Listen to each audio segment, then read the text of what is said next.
Hello students, this is our fourth topic, common size statements. This is second type of common size statement, that is common size statement of profit and loss. Date is given, 2 years profit and loss accounts are given, 2018 and 2019. So we write here for the years ended 31st March 2018 and 2019. For the profit and loss, we will show here for the years ended. जब भी आपको profit and loss के लिए date लिखी जाएगी, then we write for the years ended. Balance sheet के लिए हम लिखते हैं as eight 31st March 2018 and 19. तो take care. Particulars, columns are particulars, note number. अब बेटा ये चेंज हो गया है. कंपैरेटिव जब स्टेटमेंट हमने बनाई है, comparative profit and loss, comparative statement of profit and loss, तो वहाँ पे जो है ना amounts are same 2017 and 18, 2018 and 19. बेटा ध्यान रखिए, number 1 we have to take previous year then current year, and ये कॉलम हम यहाँ पे शो करेंगे percentage of revenue from operation. यहाँ पे इंक्रीज डिक्रीज के कॉलम आप नहीं रहेंगे as we have done in the comparative profit and loss. तो बेटा यहाँ पे हमें परसेंटेज कैलकुलेट करने हैं for both the years, previous year as well as for the current year. देखिए थोड़ा सा चेंज है. Comparative statement of profit and loss और common side statement of profit and loss, कुछ चेंजेस तो है यहाँ पे. देखिए अब बेटा ये जो इंफॉर्मेशन है दैट इज सेम, वही 2 इयर्स के profit and loss account given है यहाँ पे. तो हम स्टार्ट करते हैं. Number 1 revenue from operation, number 1 item revenue from operation. तो 5 lakh for the previous year, 6 lakh for the current year. अब बेटा आप हमें इंक्रीज डिक्रीज नहीं निकालें, उनको भूल जाइए. Forget that. अब हमें करना क्या है, अब बेटा बस ये ध्यान रखना हमें कि this revenue from operation for the previous year, this revenue from operation for the current year, इसको हमें बेस लेके चलना. वी विल एज्यूम दिस 100, इनको आप 100 एज्यूम कर लेंगे. बस ये ध्यान रखिए इट इज द बेस 100%, इनको हमने मान लेना है. It means all other items will be calculated according to this, यानी इसके परसेंटेज में हमने उनको कैलकुलेट करना है, एंड इनको हमें बेस आधार इनको लेके आप अदर आइटम्स को कैलकुलेट कर लेंगे. फॉर एग्जांपल ये रेवेन्यू फ्रॉम ऑपरेशन 5 लाख, इसको हमने 100 एज्यूम कर लिया, and for same for the current year 6 lakh जो अमाउंट है वो भी आपकी 100% है. ठीक है. In relation to these two items हम सभी दूसरे आइटम्स को कैलकुलेट कर लेंगे. Number 1 other income. Other income देखिए 1 लाख और 1,50,000, 1 लाख है और 1,50,000 है. तो when we calculate this percentage calculate करेंगे तो बेटा इसका फार्मूला रहेगा. देखिए अदर इनकम इज देयर, हम यहाँ पे लिख लेते हैं 1 लाख कितनी है अदर इनकम, और previous year 1 lakh divide by previous year का जो बेस हमने 100 एज्यूम किया, राइट, 5 लाख मल्टीप्लाई बाई 100. बस ये फार्मूला आप कैलकुलेट कर देंगे, यहाँ पे यूज करेंगे. It will be 20%. इसका मीनिंग ये हुआ कि जो हमारी अदर इनकम है that is rupees 1 lakh in the previous year, वो 5 लाख का 20% है. एंड सेम आप कैलकुलेट कर देंगे for the current year. 6 lakh हमारी टोटल वो है रेवेन्यू फ्रॉम ऑपरेशन है. Other income is 1,50,000. Formula use करिए 1,50,000 जो हमारे अदर इनकम है.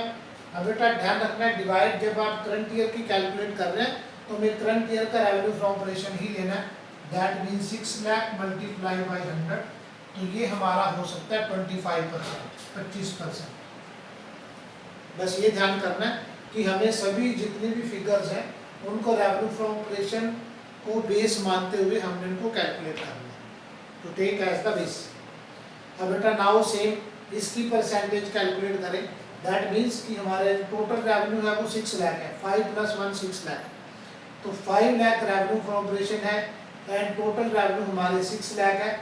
इसको कैलकुलेट करें, फार्मूला है same, 6 lakh divide by 5 lakh multiply by 100, ये हो जाएगा 120%। Same for the current year 7,50,000 divide by 6 lakh multiply by 100, it may be 125%। बस यही ध्यान रखना है बेटा। सम टाइम ये हो सकता है कि कुछ हमारी जो ये परसेंटेजेस या पॉइंट पे आ जाए, तो आपको पॉइंट्स में भी उनको पॉइंट में ही लिखना है और don't make it round of, वो फिगर्स नहीं बनाए, पॉइंट में ही उनको आप शो करेंगे। नेक्स्ट आगे आते हैं हम फॉर द एक्सपेंसेस। एक्सपेंसेस को भी हम ऐसे ही कैलकुलेट करेंगे, दैट मीन्स कि हमने इसको बेस लेना है 5 लाख एंड 6 लाख। तो जब आप प्रीवियस ईयर को कैलकुलेट करेंगे परसेंटेज, तो बेटा हमें उसको डिवाइड करना है by this 5 lakh and current year में आप डिवाइड करेंगे by 6 lakh for each and every item. Only this difference is there, otherwise all things are equal as the comparative statement of profit and loss. देखिए आप 2.5 लाख हम expenses में है, less expenses क्योंकि हमारा फोर्थ आइटम है। Third was total revenue, first expenses is cost of material consume जो कि 2.5 लाख है, यानी कि हमारा टोटल रेवेन्यू 5 लाख है, हमारा cost of material consume 2.5 lakh है। इट मीन्स इसका बिल्कुल हाफ है, यानी कि 50%। इसको वैसे आप कैलकुलेट भी कर लीजिए, 2.5 lakh divide by 5 lakh multiply by 100, तो ये होगा 50%, लाइक दिस। अब करंट ईयर पे आइए। करंट ईयर का expenses 3 lakh, cost of material consume divide by 6 lakh multiply by 100, again ये भी 50% हो जाता है। देन अदर एक्सपेंसेस में आ गए। अदर एक्सपेंसेस जो कि हमारे 2 लाख है और इसकी परसेंटेज कैलकुलेट कर दीजिए, 2 lakh divide by 5 lakh multiply by 100, ये हो जाता है 40%। तो बेटा for the current year 2,70,000 divide by 6 lakh multiply by 100, ये हो जाएगा आई थिंक 45%। इसको कैलकुलेट कर लीजिए, कैलकुलेट खुद करके देखिए, अदरवाइज बेटा पॉसिबल है कि आप वो गलत भी हो सकता है यदि आप बिना कैलकुलेट के इसको लिखने की कोशिश करेंगे तो। Now we come at total expenses. बेटा again in this question only 2 expenses are there, cost of material consumed and other expenses. But actually हमारे टोटल कई टाइप के एक्सपेंसेस हैं, तो यदि वो कितने भी टाइप के एक्सपेंसेस दिया तो we have to take the different expenses individually, इनको सबको अलग अलग लेना है and then we have to make the total. ठीक है, और बेटा इनको सीक्वेंस में लिखना है। कई बार ये हो सकता है कि अदर एक्सपेंसेस को पहले शो कर दिया जाए क्वेश्चन में और कॉस्ट ऑफ मटेरियल कंज्यूम को बाद में शो किया जाए, तो हमें थोड़ा ध्यान रखना है कि we have to take first cost of material consume, then we have to take other expenses. अब बेटा now total expenses are there, make it the percentage, percentage form में ले आइए। अगेन बेटा फार्मूला मत भूलिए, फार्मूला मुझे लगता है कि आप समझ गए होंगे। टोटल एक्सपेंसेस 4,50,000 प्रीवियस ईयर का, और प्रीवियस ईयर का revenue from operation 5 lakh, 4,50,000 divide by 5 lakh multiply by 100, ये हो जाएगा 90%। बेटा इट मीन्स कि हम यहाँ पे ये देखना चाह रहे हैं कि हमारे जो टोटल एक्सपेंसेस हैं वो 5 लाख का कितने परसेंट है, what is the percentage of total expenses in relation to this revenue from operation. ठीक है, अगेन यहाँ पे आइए, करंट ईयर का 5,70,000 divide by this multiply by 100, ये हो जाएगा 95%।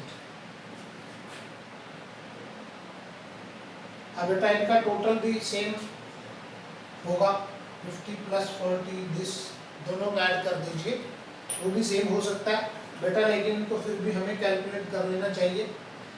And now we are at profit before tax, यानी कि टैक्स से टैक्स पेड करने से पहले हमारे प्रॉफिट कितने हैं।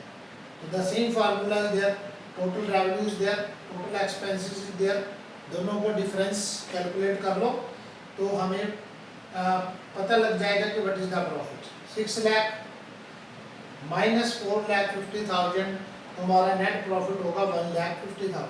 For the previous year.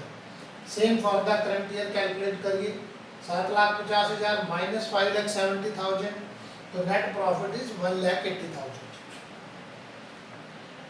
अब बेटा इसका डिफरेंस निकालने के बाद, नेट प्रॉफिट के बाद हमें इसको परसेंटेज फॉर्म में लेके आना है। दैट मीन्स कि हमारा जो प्रॉफिट है 1,50,000 वो 5 लाख का कितने परसेंट है। अब इसका यदि कैलकुलेट करेंगे 1,50,000 डिवाइड बाई दिस 5 लाख, तो इसकी परसेंट आप कैलकुलेट करेंगे तो ये होगी 30%, 30%।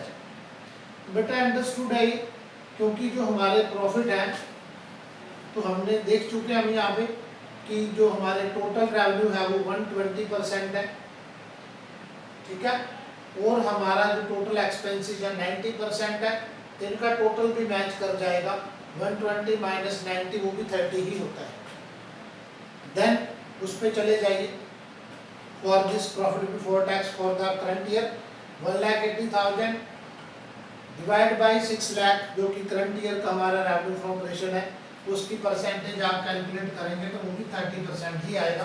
वो कैलकुलेट करके आपको देख लेना है। बेटा then tax rate is there 50%, तो टैक्स रेट नहीं है तो then we have to finish the question, यहीं पे आपका क्वेश्चन फिनिश हो जाएगा। एंड इफ यदि टैक्स रेट इज गिवन तो उस पर टैक्स लगा दीजिए। 1,50,000 पे कैलकुलेट करने हैं जो हमारे प्रॉफिट बिफोर टैक्स है, 50% ऑफ दिस। अब बेटा इस पे मत जाइए, जो हमें टैक्स कैलकुलेट करना है बहुत ध्यान से देखिए, वो हम इस पे कैलकुलेट करेंगे on the profit before tax. 50% 75,000, 180 का 50% 90%, और देन उसको परसेंट में हम ले आएंगे। यदि 40% होता तो बेटा हम 40% कैलकुलेट करते, 150 का 40% होता 60%, और यहाँ का 40% होता 72,000। नाउ परसेंट, अब बेटा 75,000 जो हमारा यहाँ पे टैक्स है divide by this same 5 lakh multiply by 100, ये हो जाएगा 15%। और यहाँ पे भी निकाल दीजिए 90%, 90,000 divide by 6 lakh multiply by 100, ये भी हमारा 15% ही आएगा। और after this at last profit after tax उसकी भी परसेंट वैसे ही निकाल दो, 75 डिवाइड बाई 5 लाख, तो अगेन ये 15% है और ये भी 15% है। तो बेटा आई थिंक आप समझ गए होंगे, it is common side statement of profit and loss. तो बेटा इन दोनों में यही डिफरेंस है कि व्हेन वी प्रिपेयर जो हमने किया था comparative statement of profit and loss, तो वहाँ पे हम देखते हैं, यहाँ पे हम इंक्रीज और डिक्रीज का कॉलम वो करते हैं, शो करते हैं, और हेयर वी शो इंक्रीज और डिक्रीज इन परसेंटेज फॉर्म, ठीक है। और यहाँ पे हम दोनों को परसेंटेज में वो कर रहे हैं, कन्वर्ट कर रहे हैं, परसेंटेज में आपको शो करना है, percentage for previous year, percentage for current year, and then we can compare these two, और हमें पता लगाएंगे हम कि हेयर द इंक्रीज और decrease in comparison to previous year in the current year, previous year to current year. तो बेटा different types है, ये टूल्स हैं जिनके द्वारा हम पता लगाते हैं, हम एनालाइज करते हैं फाइनेंशियल स्टेटमेंट्स को। तो फर्स्ट टूल जो था हमारा कंपैरेटिव स्टेटमेंट्स है, और सेकंड टूल हमारा जो है कॉमन साइज स्टेटमेंट्स है, जिसमें कि ये सेकंड टाइप है जिसे बोलते हैं common size statement of profit and loss. तो now this common size statement of profit and loss is over.